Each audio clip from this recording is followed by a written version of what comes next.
क्या ये बसंत, इस महीने भी 1,16,000 का ओवर टाइम दे दिया तुमने? सर ओवर टाइम बनता है तो देना पड़ता है।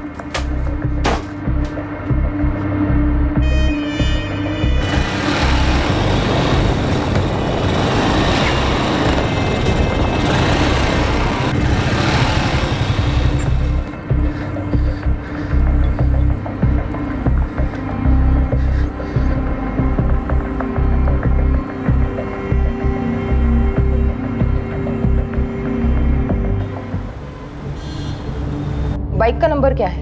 MH XX 342A। वैशाली, तुम्हारे पति राकेश सिन्हा करते क्या? इंजीनियरिंग वर्कशॉप है, उनकी अपनी फैक्ट्री यूनिट है। क्या बात कर रहे हैं आप? जितना पुराना रिश्ता है ना हमारा, उतना ही पुराना रेट है।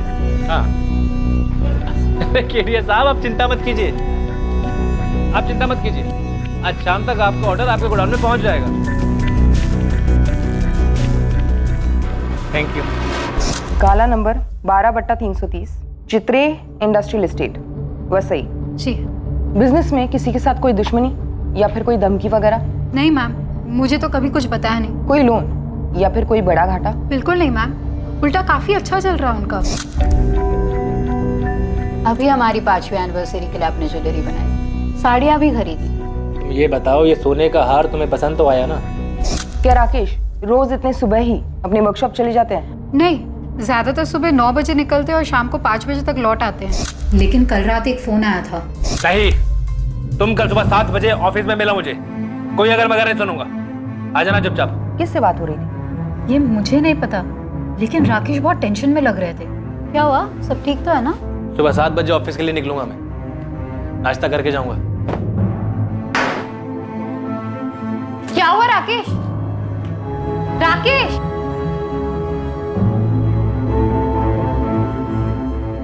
हेलो बॉबी, राकेश कहाँ है? हेलो असलम भाई, राकेश है वहाँ?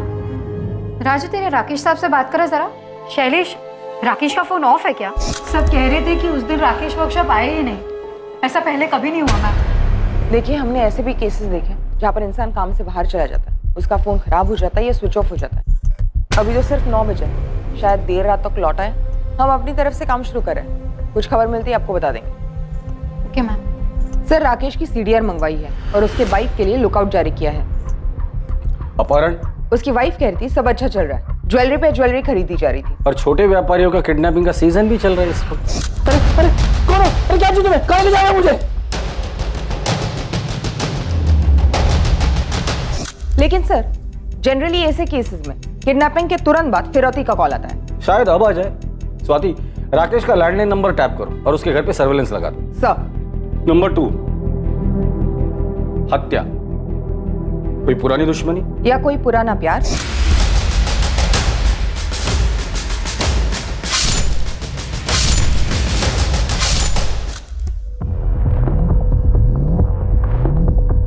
फरार? जर जोरू जमीन का कोई मसला होगा, शायद ये किसी से भाग रहा हो, या इसी ने किसी को मार डाला हो और फिर फरार हो गया हो। देखो, किसी भी सूरत में मुझे कॉल मत करना। हाँ हाँ, अब तुम निकलो वरना गाड़ी छूट जाएगी। हो सकता है वाइफ भी राकेश के भागने में शामिल हो और हमारे सामने एक्टिंग कर रही हो। इस वैशाली की भी हिस्ट्री निकालो। आत्महत्या? लेकिन सर, कोई हिंट नहीं छोड़ा है, ना कोई मैसेज और ना ही कोई लेटर। शायद जोश में आकर एकदम से कर बैठा हो।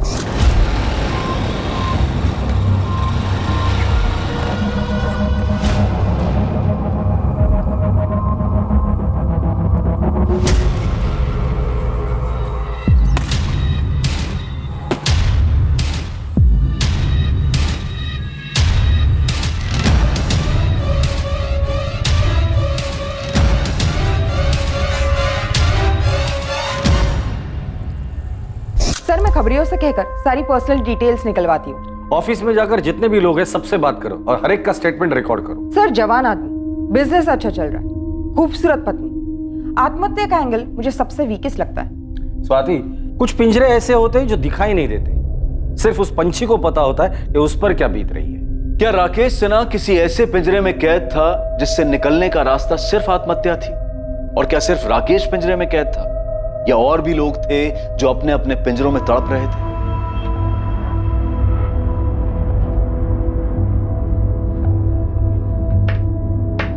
दादू EMI मैं भर दूंगा जॉब करके, आप सिर्फ डाउन पेमेंट कर दीजिए। अरे मेरी स्कूटर फ्री में दे रहा हूँ ना, लेके जा जा।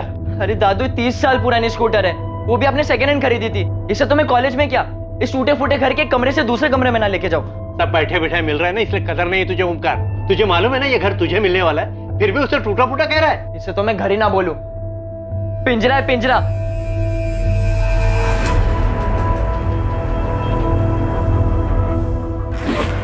लेकिन सुमित, बिना नौकरी में मुंबई में क्या करोगे? सांस लेंगे अम्मा, यहाँ पटना में दम घुटता है हमारा। चलते हैं हम।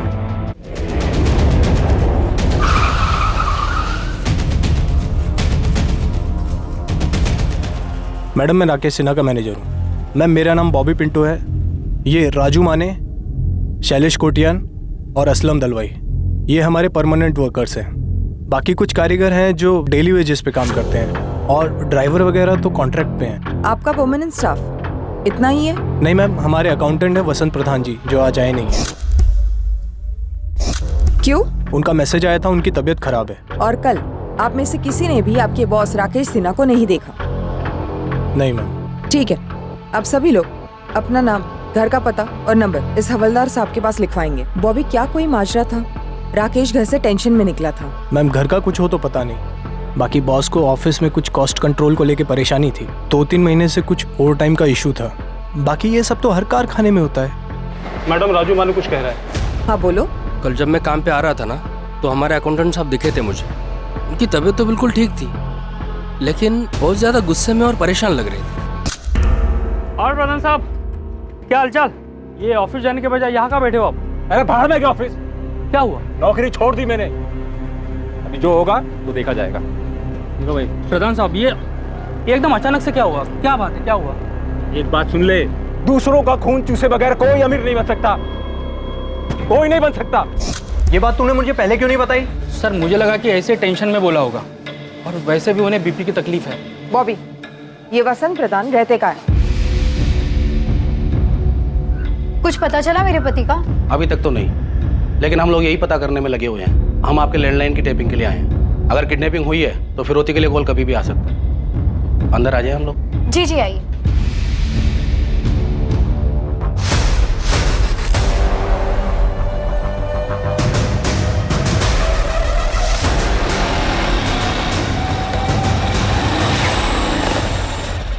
वसंत प्रधान, तुमने राजू से राकेश सिन्हा के यहाँ की नौकरी छोड़ने की बात की थी? हाँ बोला था, राजू से बोला था, और ये सच भी है। मैंने नौकरी छोड़ भी दी। कब और क्यों? परसों रात को मेरी तबीयत सच में डाउन थी, बीपी हाई था, तो रात को राकेश सर का फोन आया था। राकेश सर, मैं कल छुट्टी लेना चाहता हूँ, मेरी तबीयत ठीक नहीं है। नहीं, तुम कल सुबह 7 बजे ऑफिस में मिला मुझे, आ जाना चुपचाप। सर मैं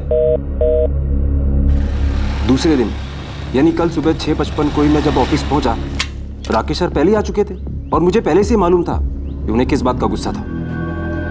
कितना कट मिलता है तुझे? क्या कह रहे हैं सर आप? बरो मत। तुमने मुझसे इंक्रीमेंट मांगा था, मैंने कहा था दिवाली तक रुक जाओ बस, लेकिन नहीं। ऐसे पैसे कमाओगे तुम? कोई वर्कर आधा घंटा एक्स्ट्रा काम करता है तो उसकी आधी शिफ्ट का ओवर टाइम लगा दोगे? कितना कट मिलता है तुम्हें ओवर टाइम का आधा? अरे सर, अगर मैं चोरी चपाटी घपलेबाजी करता ना, तो आज आपके जैसा ऐसा फैक्ट्री का मालिक बन गया होता। मतलब क्या तेरा? मैं फ्रॉड करता हूँ? अरे खून चूसते हो तुम गरीबों का। अकाउंट संभालता है ना तू, खुद ही अपना हिसाब क्लियर कर, कल से आने की जरूरत नहीं। आउट। हाँ ठीक है, जा रहा हूँ। वैसे भी मैं नहीं आने वाला था राकेश सिन्हा। आउट। अरे जा रहा हूँ। क्या किया राकेश के साथ? मैं राकेश के साथ क्या करूंगा? और उसके साथ कुछ हुआ नहीं है। साले ने मार्केट से बिजनेस के नाम पे पैसा उठाया होगा, खर्च दिया होगा कहीं, या कहीं लगा दिया होगा, और अब फरार हो गया।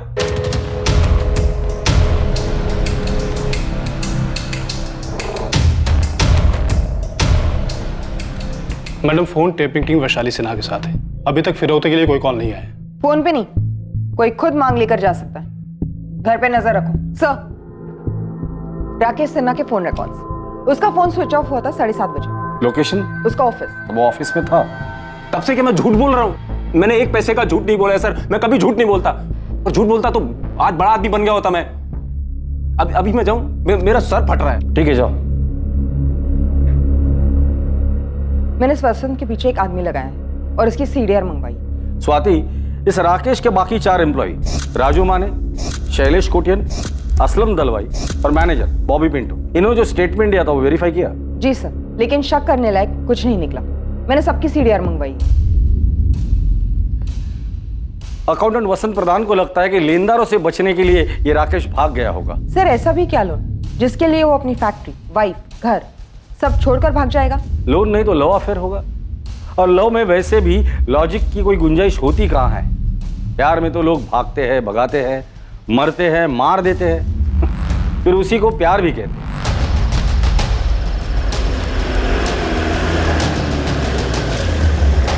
सर वो अपना रूम।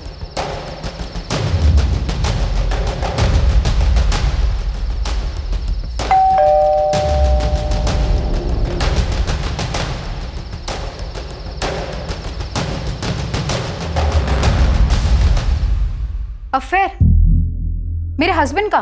तुम्हें कभी शक हुआ था? वो वैसे है ही नहीं, बस अपना काम और घर। इनफैक्ट हमारे रिश्ते में भी सब कुछ ठीक था। शादी को कितने साल हो गए? जी ये 6ठा साल है। आप मुंबई से ही हो? नहीं, हम असल में पटना से हैं। मुंबई कब आए थे? बस 1 ही साल हुआ है। पटना में क्या बिजनेस था? यही सेम बिजनेस था। तो फिर पटना क्यों छोड़ा? मैडम राकेश हमेशा से मुंबई आना चाहते थे, उनके बड़े अरमान थे। वहाँ शादी से पहले राकेश की कोई गर्लफ्रेंड थी? मैंने कभी पूछा नहीं, उन्होंने कभी बताया नहीं, पर मैं ये दावे के साथ कह सकती हूँ कि ना उनका कोई अफेयर था और ना है। हो सकता है राकेश ने किसी को छोड़ा हो और उसने ये बदला लिया।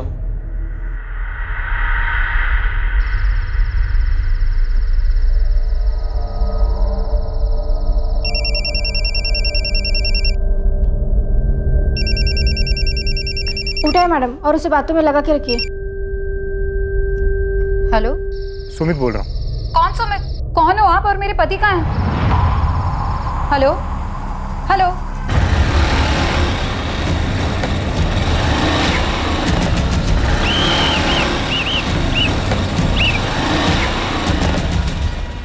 हेलमेट निकालो, लाइसेंस दिखा। बाइक किसकी है? मेरे दादू की। अच्छा, दादा के नाम पे मुझे मामा बना रहा है। चल नीचे उतर, चल चाबी निकाल।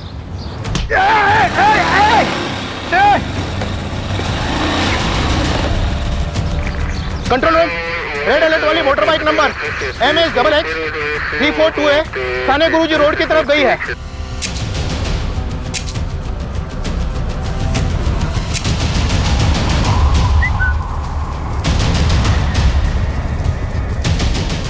साहब, हमारा ओमकार चोर नहीं है, वो सब कुछ सच सच बता देगा।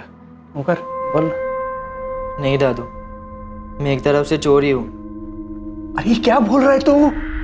सर वो बाइक काफ़ी देर से वही के वही खड़ी थी, खाड़ी के पास, और उसमें चाबी भी लगी थी। मुझे तो उसे पहली बार देखकर लव हो गया था, और उसके आसपास कोई था भी नहीं।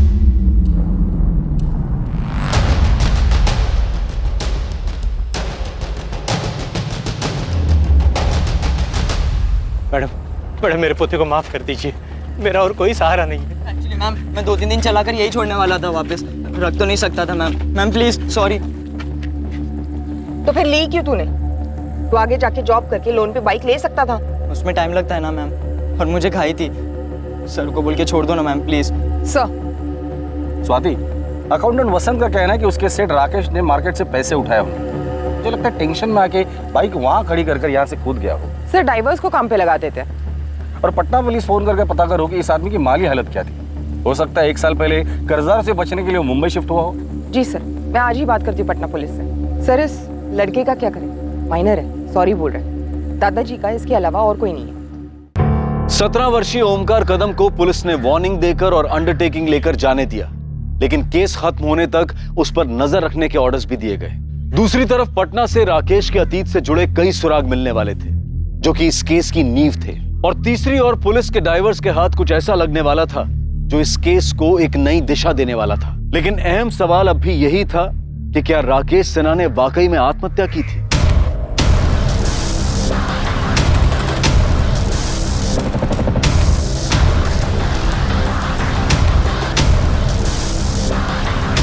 सर हेलमेट मिला है और बैग भी, उस बैग के अंदर मोबाइल। सर लास्ट बैग होगी, हो सकता है किसी किनारे पर मिल जाए। मुंबई, पालघर और कोकण कोस्टल पुलिस को इन्फॉर्म करो और वैशाली सिन्हा को बुलाकर इन चीजों की शिनाख्त करवा लो।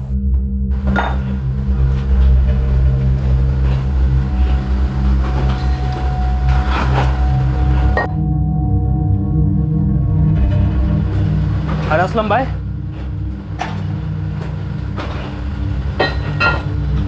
क्या हुआ असलम भाई, आग हो गए? कुछ नहीं, कुछ नहीं। देखो बॉबी, राकेश की पत्नी मिसेस सिन्हा भी मेरे चेक पे साइन कर सकती है। ये है मेरा पूरा हिसाब और मुझे आज ही चेक चाहिए। सवाल ही नहीं उठता वसंत जी, इतनी खुदगर्जी भी ठीक नहीं। अरे राकेश साहब गायब है, इतनी टेंशन है और आप। अरे टेंशन को लिखो लेजर में और किधर समंदर में जाके फेंक दो, क्योंकि राकेश तो अब लौट नहीं से रहा। क्या आप फालतू बातें कर रहे हो वसंत जी? अरे अच्छा नहीं बोल सकते तो कम से कम मनहूस बात तो मत करो।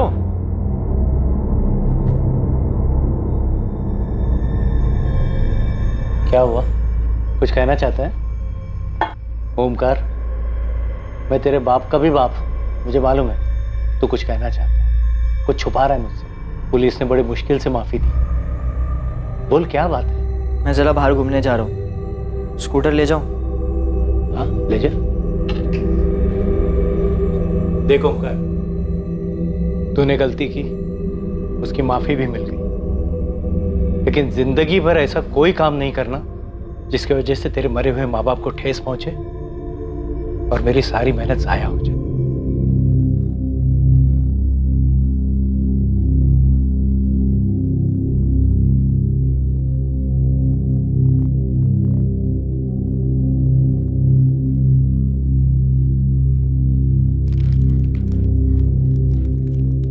राकेश ने सुसाइड किया?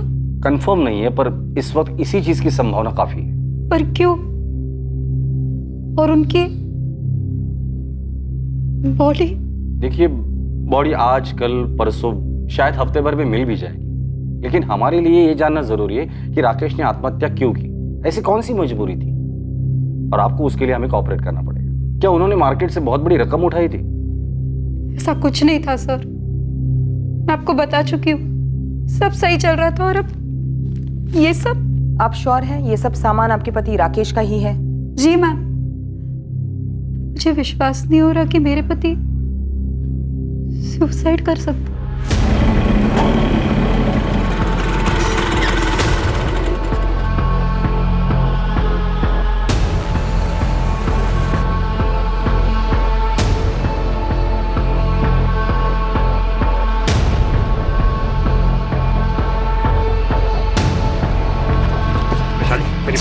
मेरी बात सुनो, छोड़ो! मेरी बात सुनो वैशाली। छोड़ मुझे! तुम मेरी बात सुनो पहले, मेरी बात सुनो वैशाली। वैशाली,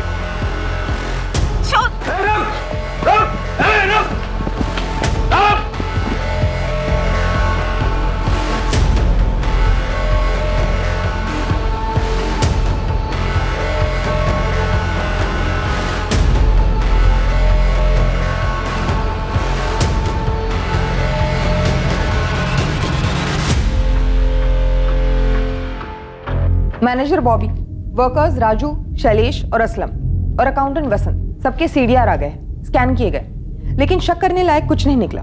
पटना पुलिस का क्या कहना है? सर, उन्होंने राकेश के पटना वाले बैंक से बात की। बैंक स्टेटमेंट से पता चला है कि मुंबई आने से पहले राकेश का बैंक बैलेंस और इन्वेस्टमेंट काफी अच्छे थे, प्रॉपर्टी है, भारी इंश्योरेंस पॉलिसी है, और तो और जितने क्लाइंट्स उसके पटना में थे, जितनी कमाई थी, उसके आधे भी मुंबई में नहीं थे। कोई पर्सनल इश्यू तो होगा ही होगा।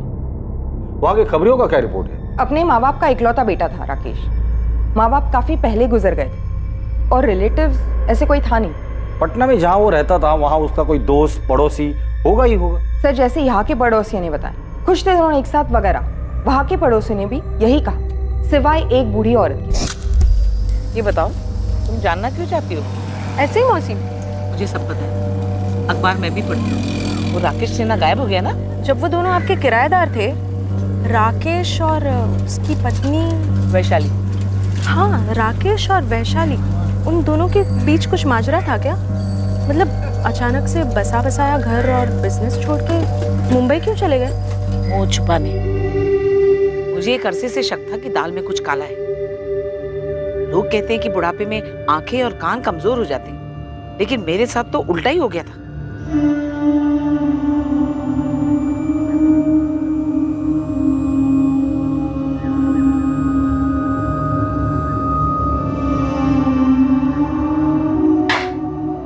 नमस्ते काकी। जीते रहो बेटा। किराया देने आया था। आओ अंदर आओ। लीजिए काकी, गिन लीजिए। काकी, आपसे एक बात करनी थी मुझे। हमें भी तुमसे एक बात करनी है, लेकिन पहले तुम बोलो। खुद का मकान बनाना चाहता हूँ, सोचा एक बार आपसे पूछ लेता हूँ, क्या आप अपना मकान हमें बेचेंगी? बेटा तुम मेरा मकान खरीदना चाहते हो, लेकिन तुम्हारा घर बिक चुका है। क्या? तुम्हारे घर में आग लगी हुई है, पहले जाके उसे बुझाओ। मैं जानती हूँ कि तुम्हें सब कुछ पता है, लेकिन तुम चुप हो। मैं भी सब कुछ जानती हूँ, लेकिन तुम्हारी भलाई के लिए मैं भी चुप हूँ। लेकिन जानते हो, जब ये सारी बात मोहल्ले में लोगों को पता चलेगी तो क्या होगा? उस लड़के का तो कुछ नहीं जाएगा, वो तो भाग जाएगा, लेकिन मुंह तुम्हारा काला होगा।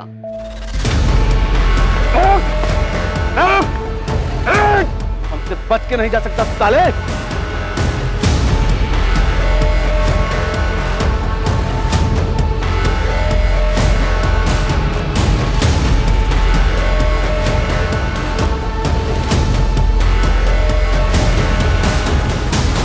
सर मैंने नहीं मारा राकेश भाई को। कैसे मारा और लाश कहाँ ठिकाने लगा दी? अरे सर मैं कह रहा हूँ मैंने नहीं मारा राकेश भाई को। ये तुम्हारे अकेले का काम तो हो नहीं सकता सुमित। किसने साथ दिया था तुम्हारा? फैक्ट्री से कोई था या पेशेवर हत्यारा था? सर मेरा यकीन कीजिए, मैं आपको कह रहा हूँ मैंने नहीं मारा राकेश भाई। कैसे मारा और क्यों मारा वो बता।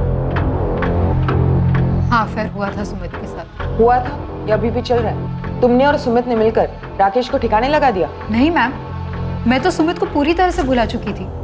पटना में बैठे मैं विशाली को बुला नहीं पा रहा था, दम घुट रहा था मेरा। ऐसा लग रहा था जैसे किसी ने मुझे पिंजरे में बंद कर दिया। मिले कैसे थे उससे और राकेश को कैसे जाना? मैं वो पटना वाली फैक्ट्री में उनका असिस्टेंट था। प्रणाम भाभी। तो भैया ने फाइल मंगाई है इनकम टैक्स पर। अंदर आओ। कोई मेहमान आ रहे हैं? सिर्फ तुम्हारे लिए बनाए हैं।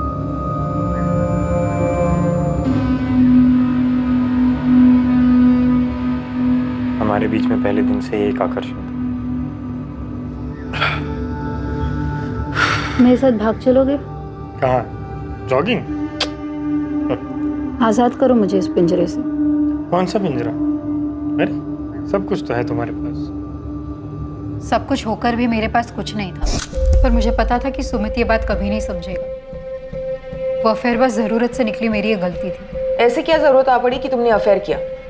क्या था ये पिंजरा?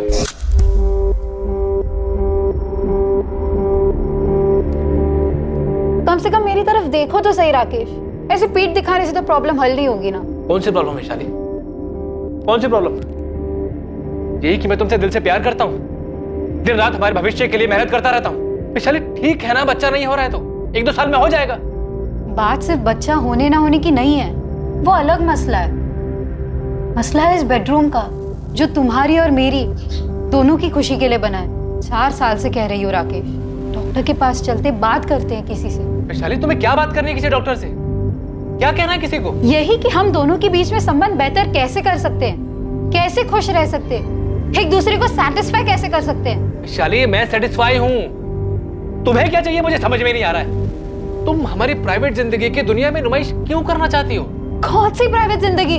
हाँ कौन सी प्राइवेट जिंदगी? एक झूठ ही जी रहे थे हम, एक झूठ जो राकेश ने खुद को बोल रखा था कि सब कुछ सही है, कोई प्रॉब्लम नहीं है। देखो जो हुआ सो हुआ, मैं इसे तुम्हारी गलती समझकर माफ करने के लिए तैयार हूँ। मुझे माफी नहीं राकेश, डिवोर्स चाहिए। मैंने मुंबई में सारी सेटिंग कर ली है, अगले हफ्ते मुंबई निकल रहे हैं। मुझे मुंबई नहीं जाना, वहाँ कौन है हमारा? तभी तो मुंबई जा रहे हैं, क्योंकि वहाँ हमारा कोई नहीं है, वहाँ हमारे बारे में किसी को कुछ पता नहीं होगा। लेकिन हमें तो पता होगा हमारे बारे में, उसे खुद से कब तक छुपाते रहेंगे राकेश? क्रेडिट कार्ड है तुम्हारे पास, जितनी भी शॉपिंग करनी है दिल खोल के कर लो, जिससे भी मिलना है एक आखिरी बार मिलो। और मैं वो आखिरी बार भी सुमित से नहीं मिली, और अब राकेश गायब क्या हो गए ये सुमित अचानक से पूरे 1 साल बाद यहाँ धमक गया है। वैशाली ने बोला था मुझसे कि राकेश भाई हमारे बारे में सब कुछ जानते हैं, लेकिन उन्होंने कभी सामने से मुझे कुछ नहीं पूछा और ना ही नौकरी से निकाला। मुझे थोड़ा बुरा भी लगता था, लेकिन अफेयर जारी रखा। मेरी तरफ से तो कभी खत्म ही नहीं हुआ था सर, लेकिन वैशाली ने उसके बाद मुझे कभी कांटेक्ट नहीं किया। उसके बावजूद तुम यहाँ मुंबई में आ गए और फिर दोनों ने मिलकर राकेश को मार डाला। नहीं सर, बिल्कुल नहीं। जब मैंने अखबार में पढ़ा कि राकेश भाई गायब हो गए हैं, शायद सुसाइड हुआ हो, मर्डर हुआ, मुझे लगा मुझे विशाली के साथ होना चाहिए, शायद फिर से हमारा रिश्ता जुड़ जाए। मैम ऐसा कुछ था ही नहीं हमारे बीच, बस 4-6 दफा फिजिकल संबंध हुए थे। मेरी गलती थी, मैंने डिवोर्स मांगा, राकेश ने दिया नहीं। मैंने समझौता कर लिया था अपने तकदीर के साथ, कबूल कर लिया था कि मुझे शायद इस जिंदगी में वो शारीरिक सुख नसीब नहीं होगा, वैशाली, क्या तुम्हें ऐसे लगता है कि तुम्हारे सुमित वाले अफेयर की वजह से राकेश को अपनी कमियों का ज्यादा एहसास हुआ हो और उसने आत्महत्या कर ली हो? अगर ऐसा होता तो वो कभी तो जताते, कुछ तो बोलते, पर ऐसा कभी नहीं हुआ और वो आत्महत्या करने वाले आदमी नहीं है। तो फिर सुमित ने राकेश का कत्ल कर दिया हो? माना मैं उसके लिए यहाँ चल आया, उसे कभी बुला नहीं पाया, लेकिन मैं इतना गया गुजरा इंसान भी नहीं हूँ कि किसी का कत्ल करने का सोचूं। सर, राकेश भाई के गायब होने में मेरा कोई हाथ नहीं है। तुम्हारा हाथ है या और हाथों ने तुम्हारा हाथ बटाया था, ये तो बहुत जल्द पता चल ही जाएगा सुमित।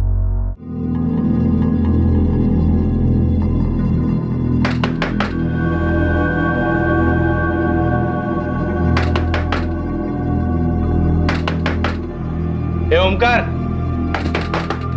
ओमकार, क्या हुआ? इतना वक्त क्यों लगा दरवाजा खोलने में? अरे पसीना क्यों आया? वो एक्सरसाइज कर रहा था ना, मैंने खाना गर्म करके खा लिया है। दोस्तों से मिल के आता हूँ जरा। इस वक्त? हाँ, वो कल टेस्ट है ना, तो तैयारी करनी है।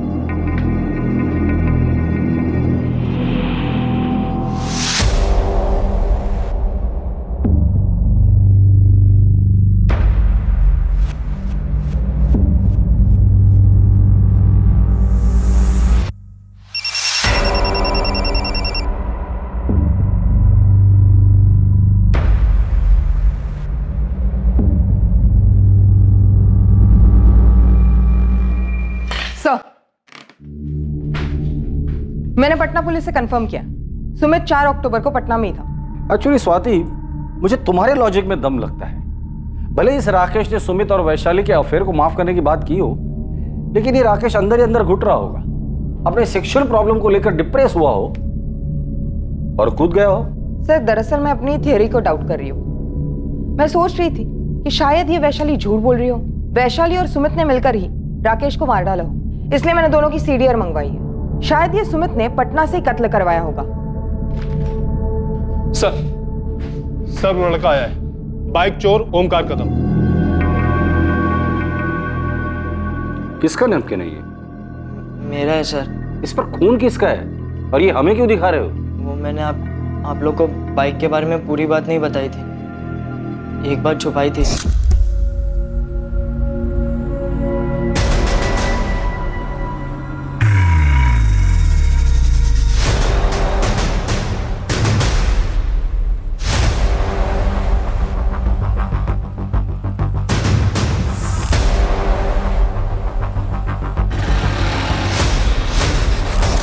इतनी इंपॉर्टेंट बात तुमने हमसे छुपाई क्यों? वो मुझे लगा कि आप लोग मुझ पर शक करेंगे। तो अब तुम्हें अचानक ऐसे क्यों लगा कि हम तुम पर शक नहीं करेंगे? आप लोग ने मुझ पर भरोसा किया, मुझे जाने दिया, और दादू भी बोले कि मुझे आप लोग ने एक चांस दिया है, इसलिए मुझे लगा इससे आपकी हेल्प हो जाएगी। शायद उस आदमी ने सुसाइड नहीं किया हो, उसका मर्डर हुआ। हेलो, हाँ कामड़ी, तुरंत सर्च पार्टी भेजो। ओमकार, तुम जरा बाहर बैठो। जी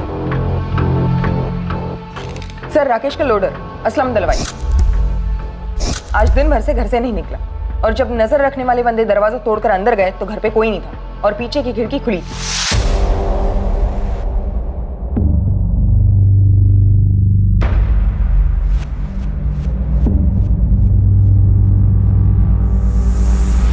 स्वाति, इसे फॉरेंसिक लैब भेज दो और उस असलम को अपनी कस्टडी में ले लो।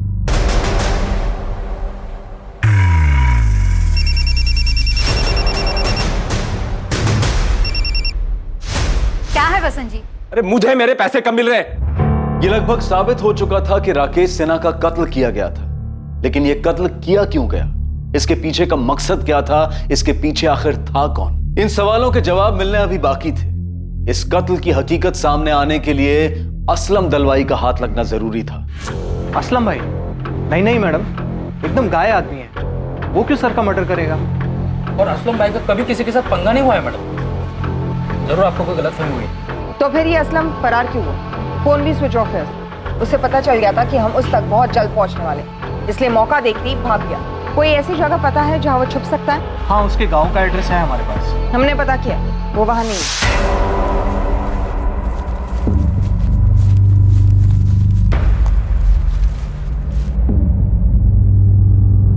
सर, सुमित और वैशाली के बीच पूरे 1 साल कोई कांटेक्ट नहीं रहा, सिवाय 3 दिन पहले जब सुमित ने वैशाली को कॉल करना शुरू किया, जो कि उसने कबूल किया। दोनों की कॉल लिस्ट में ऐसा कोई नंबर भी नहीं जिससे उन पर शक जाए। लेकिन एक गौर करने वाली बात है, हाल ही में अकाउंटेंट वसंत प्रधान की तरफ से वैशाली को कई कॉल्स किए गए। मेरी मेहनत की कमाई है सर, और मुझे इस वक्त उसकी सख्त जरूरत है। मैंने बॉबी को बोला था कि वैशाली ऑथराइज है मेरे चेक को साइन करने के लिए, लेकिन बॉबी ने बोला पहले राकेश को मिल जाने दो। अरे मेरे को मेरे पैसे की अभी जरूरत है, इसलिए मैं लगातार वैशाली को फोन कर रहा था। बोलिए क्या गुनाह किया मैंने?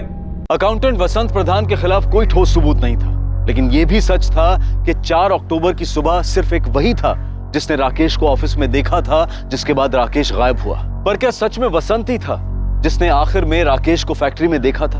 आखिरकार पुलिस को एक ब्रेक थ्रू मिला। अब असलम भी पकड़ा गया था। उससे पुलिस को आगे की एक स्ट्रॉन्ग लीड मिली। केस क्लोज होने वाला था। मुजरिम तक पहुंच पक्की होती गई। इस जुर्म का अतीत से रिश्ता जरूर था, एक आदत से, एक फितरत से, जो बदलने का नाम नहीं ले रही थी।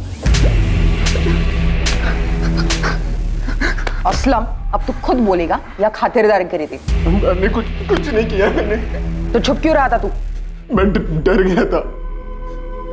मुझे सच में नहीं पता कि उस सुबह कुछ ऐसा होने वाला था। अभी हमारी 5वीं एनिवर्सरी के लिए आपने ज्वेलरी बनाई थी, साड़ियाँ भी खरीदी। तुम ये बताओ, ये सोने का हार तुम्हें पसंद तो आया ना? सच कहूँ तो नहीं राकेश, मुझे ये सोने का हार नहीं पहनना। मुझे बस इस सोने के पिंजरे से आज़ाद होना है। फिर से बोल रही हूँ राकेश, मुझे डिवोर्स चाहिए। पिछले साल जब तुमने सुमित के साथ अफेयर किया था तब भी तुमने डाइवोर्स की रट लगा रखी थी।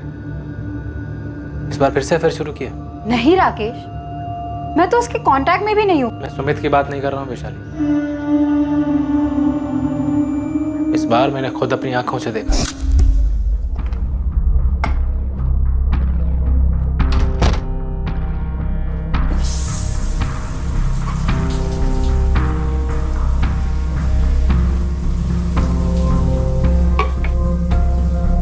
वैशाली, मैं बॉम्बे साइड जा रहा हूँ, 2 पार्टीज की मीटिंग है, देर रात लौटूंगा।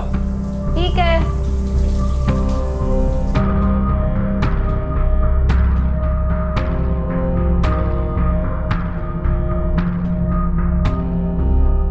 बुरी आदत जाती नहीं है ना तुम्हारी? जिसे तुम बुरी आदत कह रहे हो ना राकेश, वो हर इंसान की जरूरत है, पर तुम्हारी समझ के परे। सब समझते, पर तुम ये नहीं समझते हो कि आदमी बस एक खुशी नहीं दे पा रहा तुम्हें, बदले में हर तरह की खुशियां देता है तुम्हें।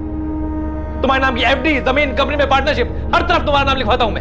साड़ियां लेके देता हूं, जेवर लेके देता हूं, सब तो लेके देता हूं तुम्हें, लेकिन नहीं, तुम्हें तो बस जानवर की तरह बिस्तर। एक बात बताओ, अगर तुम्हें भूख लगी हो और मैं तुम्हारे लिए गाना गाऊं तो, या घर सजाओ तो, या खुद सज सज कर तुम्हारे पैर दबाओ तो, इससे तुम्हारे पेट की भूख मिटेगी? विशाली, दुनिया में से कई जोड़े हैं जो बिना एक दूसरे के साथ शारीरिक संबंध बनाए खुश रहते हैं। वो लाखों जोड़ों ने आके तुम्हें खुद बताया या तुम गए थे उनके बेडरूम्स में देखने? विशाली, मैं दूसरी बार भी तुम्हें माफ करने की। प्लीज प्लीज, माफी शब्द का इस्तेमाल भी मत करना तुम। और एक बात और सुन लो, ये जो बार बार तुम जेवर साड़ी की बातें करते हो ना, तो मुझे घिन आती है। इसलिए नहीं कि तुम इन सबसे मेरी बेडरूम की नाखुशी को खरीदना चाहते हो, बल्कि इसलिए क्योंकि ये अपने आप में भद्दे है, मेरी पसंद के नहीं है, जरा भी नहीं। तुम सब कुछ सिर्फ और सिर्फ अपनी पसंद से लाते हो। कभी मेरी पसंद नापसंद जाने की कोशिश की तुमने? बस अपने लोगों में अपना नाम रोशन करवाना चाहते हो। समाज में भले ही लोग तुम्हें किसी हीरो का खिताब देते होंगे, लेकिन मेरे लिए तुम सिर्फ एक जीरो हो। मैं तुम्हारे नाम के आगे से सारे जीरो काट देता हूं, एक तमड़ी भी नहीं दूंगा तुम्हें। इंश्योरेंस से लेकर प्रॉपर्टी से लेकर हर जगह से तुम्हारा नाम मिटा देता हूं, फिर तलाक दूंगा तुम्हें। उसके बाद ये वीडियो ऑनलाइन डाल दूंगा ताकि हर कोई इसका मजा ले पाए। तुम्हारे माँ बाबा, भाई बहन सब, और तुम्हारे प्रेमी की पत्नी, सबकी फैमिली, सबके सब। कुछ दिनों तक राकेश और वैशाली के बीच भारी तनाव रहा। नहीं, तुम कल सुबह 7 बजे ऑफिस में मिला मुझे, कोई अगर वगैरह नहीं सुनूंगा। क्या हुआ? सब ठीक तो है ना?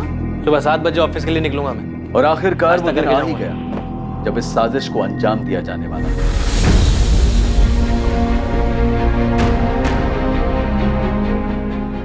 वो कल सुबह ऑफिस 7 बजे आने वाला है, इससे अच्छा दिन नहीं मिलेगा।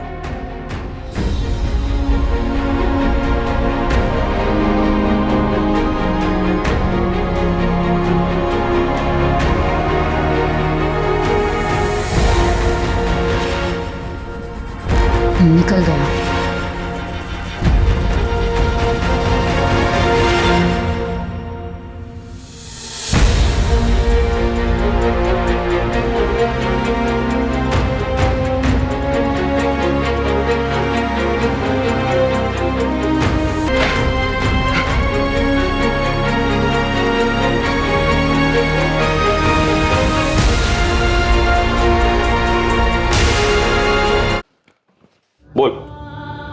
सर सर ऐसा मैंने पहले कभी कुछ नहीं किया। ऐसा कुछ मतलब मर्डर? नहीं सर, मतलब वो अफेयर सर। सर मेरा फर्स्ट टाइम था सर। राकेश उस दिन एक नई डील के लिए शहर के बाहर गए थे, तो मुझे उन्होंने घर से एक फाइल मंगवाने के लिए कहा था। क्लाइंट का डील क्लोजर था, अर्जेंट था।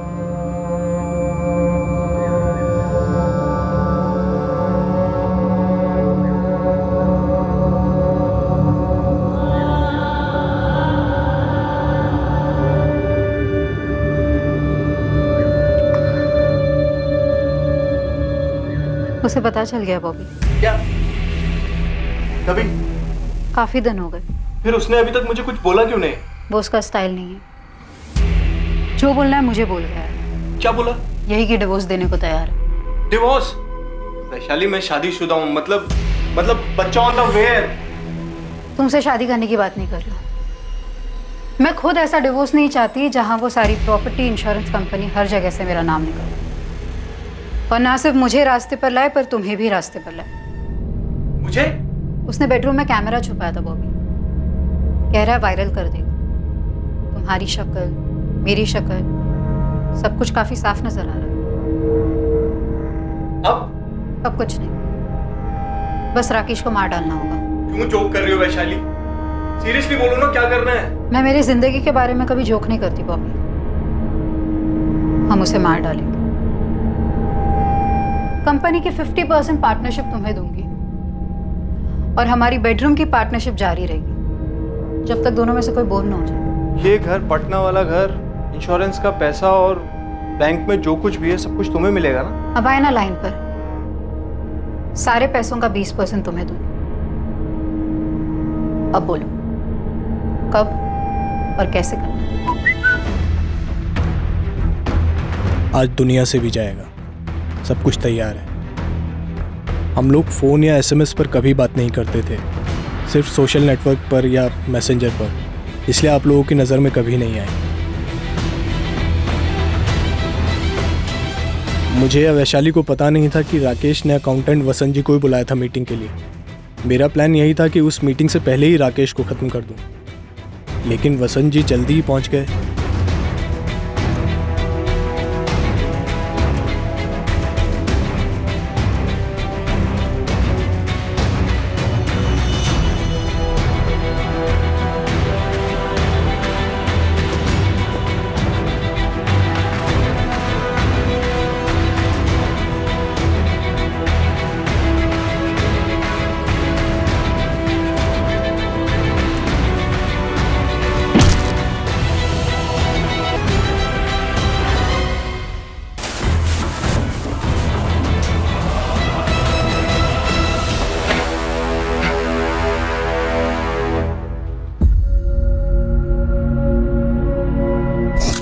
मुझे राकेश सर ने खुद एक रात पहले फोन किया था।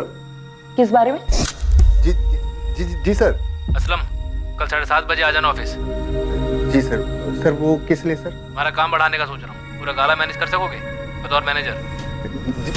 जी सर, आराम से सर। इसलिए गया था मैं वहां, कितने अरमान लेकर, और क्या देखता हूं, और क्या किया मैंने, इतना बड़ा गुनाह। सुन, मुझे नहीं सुनना, साहब ने तुझे यहाँ क्यों बुलाया। इस कांड के बारे में किसी से चू मत करना। अगर तूने इसके बारे में किसी को बताया ना तो गांव में तेरे बीवी बच्चे, तेरे परिवार को काट देंगे। पुलिस भी शामिल है इसमें। मुझे बस घर जाने दीजिए। मैं यही कहूंगा कि मैं जल्दी आया ही नहीं। वो तो पुलिस वालों को बताना ही होगा। और तू इस वक्त एक काम कर, मेरे साथ ऊपर सेप्टिक टैंक पर चल। राकेश सर की बॉडी को ठिकाने लगाना है और एक खून भी साफ करना है। देख, ये कांड शांत होने तक किसी को कुछ नहीं पता, ठीक है? जैसे ये कांड शांत हो जाएगा ना, मैं तेरे को मैनेजर बनाऊंगा, पक्का। मैंने डर के मारे आप लोगों को भी झूठ बोला कि राकेश सर आए ही नहीं, जबकि आए थे तो बॉबी ने उन्हें मार भी दिया। बॉबी, लाश अब भी वही है सेप्टिक टैंक में?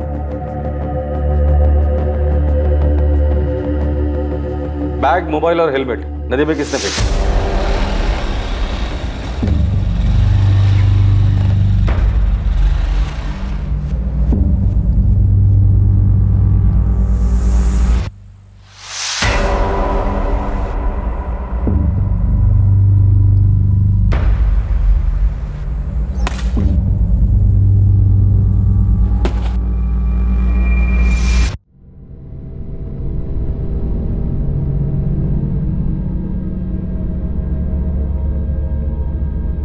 बॉबी पिंटो और वैशाली सिन्हा पर हत्या करने और असलम दलवाई पर हत्या में षड्यंत्र करने के आरोप लगे।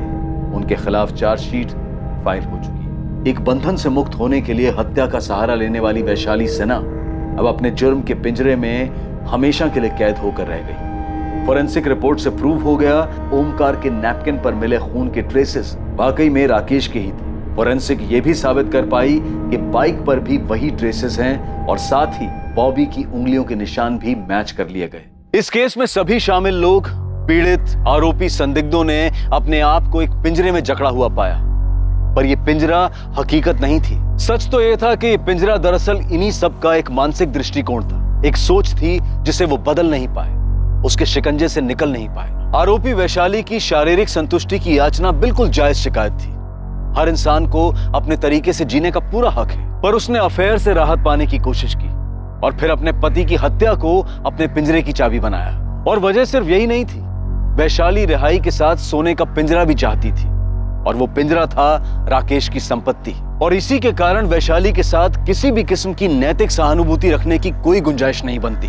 दूसरी तरफ राकेश ने खुद अपने आप को एक झूठ के पिंजरे में कैद किया हुआ था। सच जानते हुए भी वो इस भ्रम में जीना चाहता था कि दुनिया की हर खुशी पैसे से खरीदी जा सकती है। उसने अपनी पत्नी की जरूरतों को नजरअंदाज करके और फिर उसे ब्लैकमेल करके एक ऐसा रास्ता अपनाया जहां हर कदम पर जुर्म का साया दस्तक दे रहा था। सही समय पर सही कदम उठाने से इन सब की जिंदगी इस तरह उलझने से बच सकती थी, कई जानें बच सकती थी, जिंदगियां पिंजरों की कैद से रिहा हो सकती थी। और ऐसा होना तभी संभव है जब इंसान अपनी सोच, अपने दृष्टिकोण को बदले, खुद इस पिंजरे से बाहर निकलने की कोशिश करे, क्योंकि इस पिंजरे की चाबी हर इंसान के अपने हाथ में ही होती है। अब मैं अनूप सोनी आपसे विदा लेता हूं, फिर मुलाकात होगी एक और नए केस के साथ। देखते रहें क्राइम पेट्रोल सतर्क, सोमवार से शुक्रवार रात 11 बजे। और याद रखें, क्राइम और आपके बीच में सिर्फ इतना फर्क है कि आप कितने सतर्क हैं। सतर्क रहें, सुरक्षित रहें। जय हिंद।